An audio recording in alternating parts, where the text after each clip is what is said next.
Halo guys, assalamualaikum warahmatullahi wabarakatuh. Terima kasih kepada subscriber Al-Amin Wallet yang selalu setia menunggu dan mengikuti video-video terbaru dari video-video kita. Oke kawan-kawan, kita lagi perjalanan ke Palembang ya. Nah, gedung yang saya on kan itu belum ada 1 minggu kawan-kawan, tapi ada kendala ya. Ada kendala yaitu kemasukan burung hantu itu yang di Betung ya, yang di Simpang Air Batu. Nah, kebetulan kita sekarang sedang perjalanan ke sana karena memang jadi konsultan itu harus harus sigap, harus cepat dan harus tanggap. Itu yang diperlukan oleh para petani, bukan hanya begitu jadi kita tinggal udah dapat duit bye-bye gitu. Kita enggak. Kita betul-betul profesional guys ya.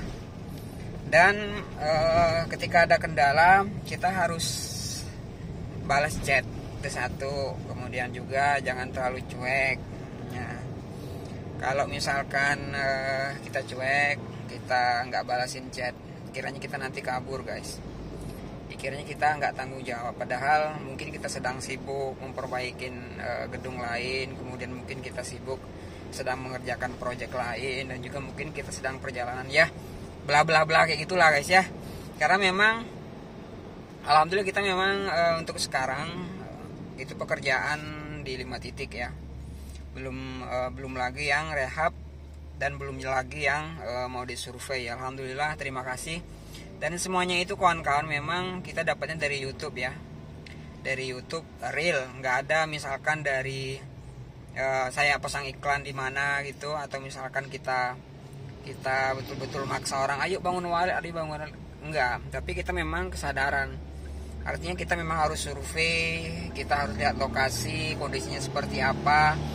Ketika memang memungkinkan untuk dibangun wallet ya oke, kita bangun. Tapi kalau misalkan lokasinya itu tidak mendukung, atau misalkan ketika kita cek log populasi nggak ada, kita nggak akan berani bangun kawan-kawan. Kenapa? Karena ya percuma kita bangun gedung wallet dengan modal besar, kemudian modal tinggi, kemudian emosional tinggi juga pastinya.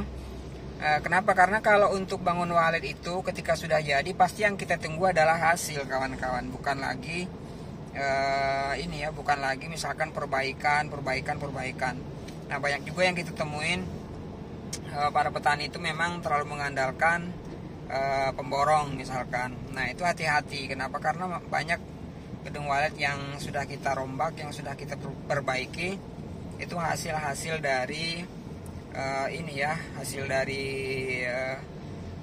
buatan atau misalkan borongan orang lain. Nah, kalau sudah seperti itu, kalau misalkan awalnya sudah salah, sudah misalkan ada yang pekerjaan kurang maksimal, artinya kita juga perbaikan itu nggak akan maksimal kawan-kawan. Berbeda kalau misalkan kita bangun dari awal, perencanaan desain, kemudian struktur. Artinya memang bangunan ini kan bukan hanya sebentar, atau misalkan bukan hanya setahun 2 tahun, tapi kita bangun investasi itu untuk jangka panjang, untuk anak cucu kita. Kalau misalkan bukan kita yang menikmati untuk sekarang, untuk setahun 2 tahun 3 tahun, nah mungkin anak kita, cucu kita, atau misalkan saudara kita. Nah, seperti itu. Kita nggak harus emosional bahwa 1 tahun harus hasil. Bahkan ada juga kadang konsumen atau owner minta, ayo berani nggak ngerehapin gedung saya 3 bulan tembus 100 sarang, saya kasih duit sekian. Kita nggak sanggup. Ataupun bukan sebenarnya kalau misalkan burung itu bisa kita tangkap, kita masukin ya mungkin bisa ya. Tapi kalau misalkan ini kan burung liar, ini ciptaan Allah, kemudian ini kan tergantung rezeki yang pemilik gedungnya. Kalau misalkan rezekinya bagus, kemudian rezekinya manjur, ya mungkin 3 bulan bahkan 6 bulan sudah bisa panen gitu. Karena memang real penentuan hasil gedung itu memang di rezeki pemilik gedung ya. Kenapa? Karena kami sudah membuktikan gedung pribadi sama gedung binaan itu memang banyak juga yang gedung binaan kita alhamdulillah hasilnya lebih oke daripada gedung pribadi saya. Saya nggak pungkiri hal-hal seperti itu kawan-kawan. Ngapain harus ditutup-tutupin? Kalau orang kan ngupload video hasil-hasil, oh ini loh ini, kita juga nggak berani ngupload kalau misalkan hasilnya sudah 1 kiloan ke atas, sudah 100 sarang ke atas. itu nggak bakalan kawan-kawan temuin, paling ya kayak status-status aja gitu lah. Oke, cukup sekian ya. Nah, ini perjalanan kita mungkin sekitaran 8 jam ya, sekitaran 8 jam dari kota Jambi kita ke Betung. Sebenarnya itu tuh Musi Banyu Asin ya provinsinya, kemudian Kecamatan Betung. Itu memang sentral sebenarnya, cuman posisinya itu memang berada di atas ya, di atas ataupun di perkebunan. Oke, thank you, terima kasih. Wassalamualaikum warahmatullahi wabarakatuh. See you, bye.